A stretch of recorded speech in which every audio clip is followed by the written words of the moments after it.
પાનખરના પાન ખરે ને આખું આખું વાન ખરે ને ત્યારે સારું લાગી આવે.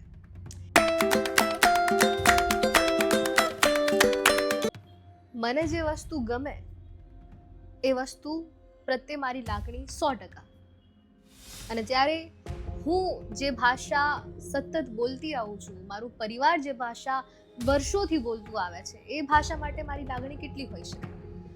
અને જ્યારે એ ભાષા માટે અને એ ભાષા જે તે વ્યક્તિની પણ છે ને તે વ્યક્તિ એ જ તેની માતૃભાષા બોલતા જ્યારે શરમાય, તેને શરમ અનુભવાય, ત્યારે કેટલું લાગી આવે.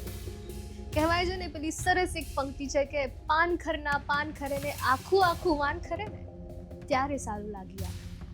અને એવું જ મને લાગી આવ્યું જ્યારે મને મારા મિત્રો ગુજરાતની બહાર એક સ્થળે મળે છે અને ત્યારે તે ગુજરાતી બોલવા સિવાય બીજી કોઈ ભાષા બોલે છે, ખાલી સ્ટેટસ માટે થઈને કે મને ગુજરાતી બોલવું હાલ યોગ્ય નથી લાગતું, મને શરમ આવે છે, હાલ સ્ટેટસમાં આપણે આ ભાષામાં વાત કરવી છે.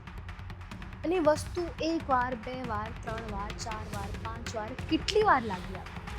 અને મને એટલે કે રૂચા પંડ્યાને આ વાત લાગી આવે અને ત્યારે જન્મ થયો ગુજીપીડિયા. ગુજીપીડિયા ગુજરાતીનો